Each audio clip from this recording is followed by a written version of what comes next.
This is BiggerPockets Daily, the audioized version of the world's #1 real estate investing blog. Hope you're having a relaxed Sunday. I'm your host, Tyler, and I read these articles so you can keep learning while you go about your busy life.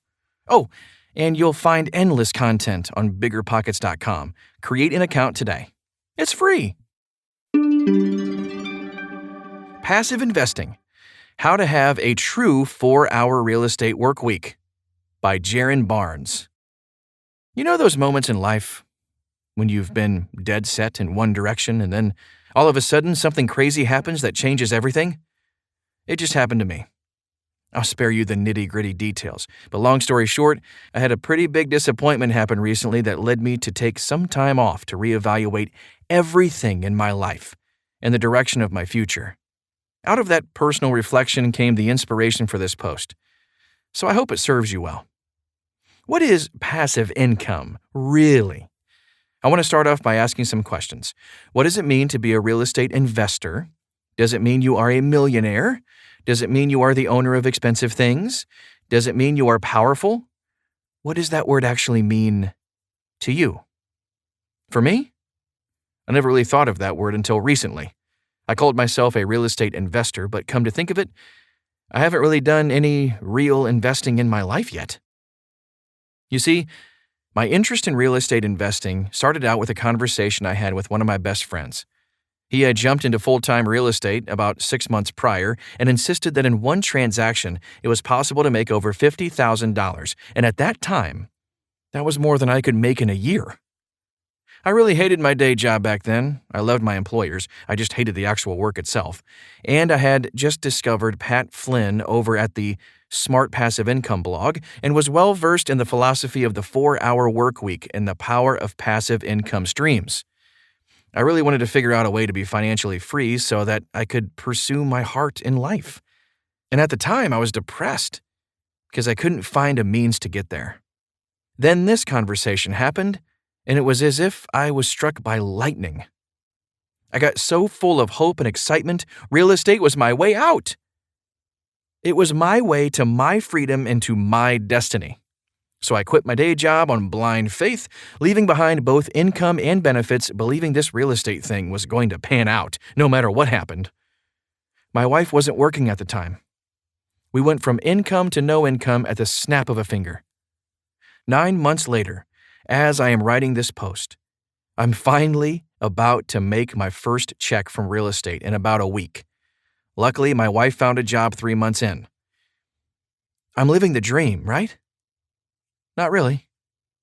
To be honest, my day job was way better in a lot of ways. I've worked 10 to 15-hour days, day in and day out, sometimes going for literal weeks without a day off. I have a ton of results out of the hard work I've put in, with a lot of money now pending because of it. Our acquisition strategy was only going after underwater properties, so everything I've brought in for the company I work for just so happens to be in the short sale process. But was this what I signed up for in the beginning? No.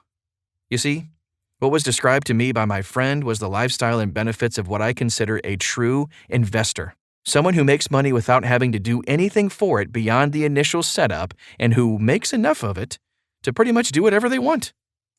Though the technical definition from Investopedia defines an investor as any person who commits capital with the expectation of financial returns in terms of the investor concept described in the Rich Dad's cash flow quadrant, I have come to see a huge difference between active income investors and passive income investors, and I would go on to argue that active income isn't really investing. Let me explain. Is a 4-hour work week possible? Active income is defined as income for which services have been performed. For simplicity, if you need to be constantly working in order for your investment to turn out well, then it's considered active income. Passive income, on the other hand, is defined as earnings an individual derives from a rental property, limited partnership, or other enterprises in which he or she is not actively involved. In short, you did something with your money that now pays you returns for doing little to nothing. For me, lifestyle is the ultimate measurement of success. It doesn't boil down to numbers in a bank account or the square footage of your primary residence. It boils down to freedom, and how much control you have of your time. Now, I want to be clear about what I'm saying and what I'm not saying. With the popularity of Tim Ferriss's 4-Hour Workweek, there has been a lot of confusion as to what lifestyle design is and what it isn't. I've seen a lot of that confusion here in our community at BiggerPockets, and I want to clarify some things for you. Tim Ferriss typically works more than 4 hours a week. He has actually said it multiple times in countless interviews. The 4-hour concept isn't to eliminate work entirely. The point of it is to free you so that you can put the majority of your work hours into things that you are passionate about and that make you come alive inside. The 4-hour in the title is the sum total of the dreadful labor, the stuff you couldn't care less about doing that is ultimately necessary to have the income to support a life of your dreams. Does this mean traveling the world, winning tango competitions, and defeating wrestling foes in exotic Asian countries? Sure, if that's your passion. But it can also look like being a stay-at-home family, where both mom and dad's primary focus is the kids. It can look like you running a summer camp for the underprivileged or you starting a small bookstore downtown. It can look like anything you want it to, because ultimately, your passion is what governs it. Lifestyle design is freedom, not laziness. It actually takes a crap ton of work to be able to set it up. So don't think I'm saying otherwise. How do I engage in real passive real estate investing?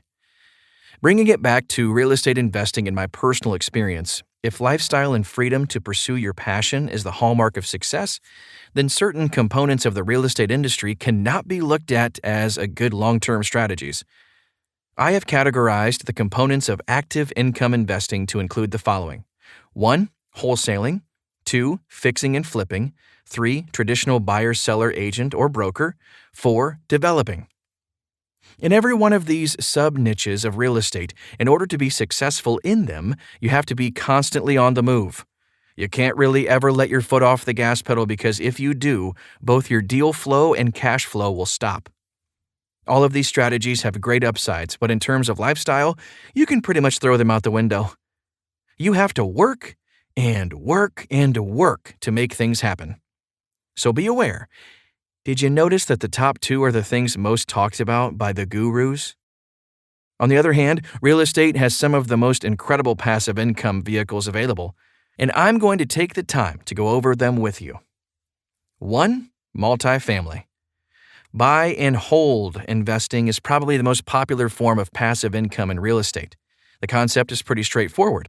You purchase a property that you can rent out at a large enough amount that there is a profit after paying for financing fees and expenses.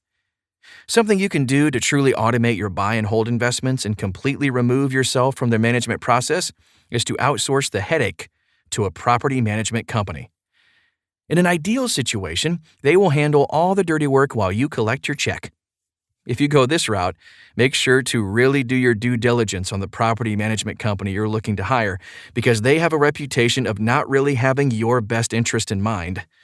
I've heard a lot of horror stories regarding property management companies, but it's not to say there aren't good ones out there. You just need to be intentional on the front end to make sure that you are working with good people and creating good systems. You see, on the passive income side of investing, the work is 99% in actually setting things up, like finding and buying your property, finding good tenants, finding a good property management company and maintenance man, etc. Once these things are set up, you pretty much can sit back and enjoy the fruits of your labor. And what's awesome is that checks will be there month to month, whether or not you do any additional work. Now, you could argue that multifamily investing is not 100% passive because even if you outsource the day-to-day work to a property management company, you would still need to be in touch with and manage the management company, so to speak. I would agree if this is the case. It's not 100% passive, but again, going back to the 4-hour concept of Tim Ferriss, this is the minimal pain needed to reap the freedom and lifestyle one can enjoy as a full-time landlord. So it's worth it. 2. Triple net. Triple net investing is probably my favorite type of investing in all of real estate.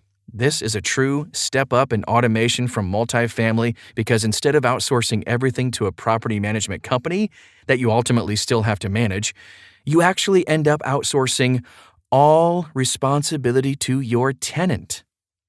You heard that correctly. You see, essentially, a triple net investment is a freestanding property that is leased to creditworthy tenants such as Walgreens, Walmart, Bank of America, Starbucks, McDonald's, etc. Once these tenants move in, they are responsible for all maintenance, property expenses, everything. Once you get everything set up, the tenants are usually on 10 to 25-year leases. So all you really need to do is cash in your checks. Now, the downside to this type of investment is the fact that they're typically expensive.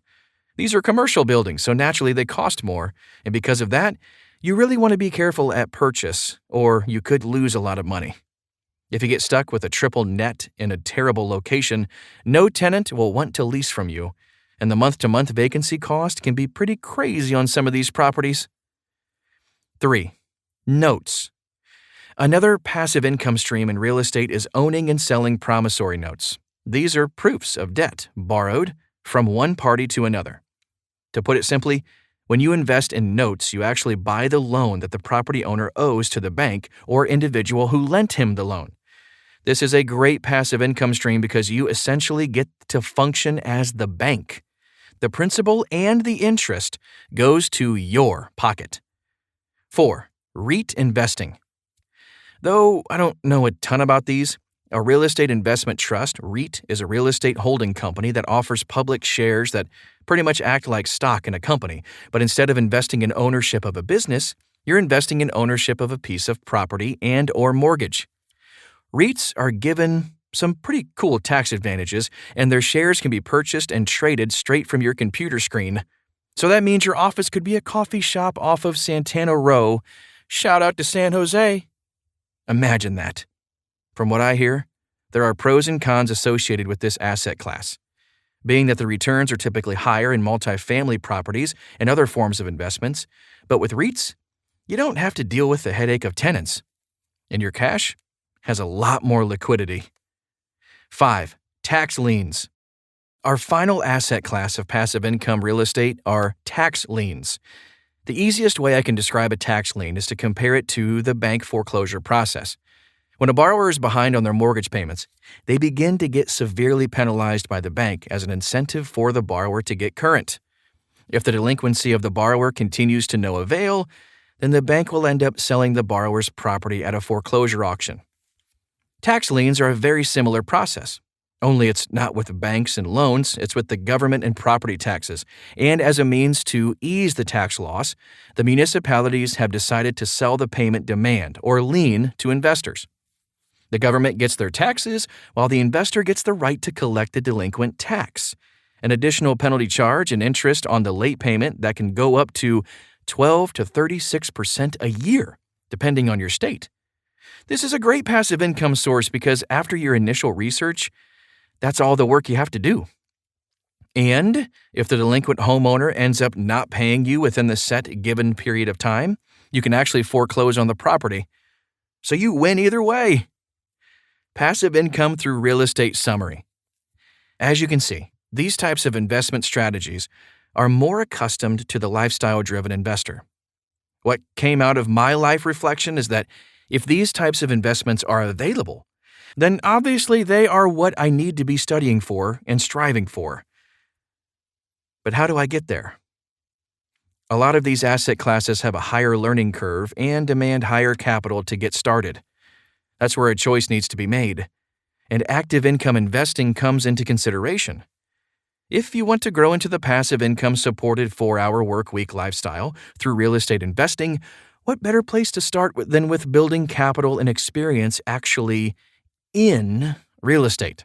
I mean, yes, essentially you're starting out as an entrepreneur and bootstrapping your way to the top, which sometimes looks like struggling in the beginning, and it's maybe a little smoother to have a day job to support you. But in active real estate, you're essentially killing 2 birds with 1 stone, and there is no better education than being hands-on. Hopefully you got something out of today's show. Before I leave you, here's a quick tip. Finding an investor-friendly real estate agent can accelerate your path to purchasing your first or next investment property. How do you do that? By visiting BiggerPockets.com/find-an-agent. That's BiggerPockets.com/find-an-agent to find a top-rated agent in your backyard. Have a great day, and hope to see you right back here tomorrow.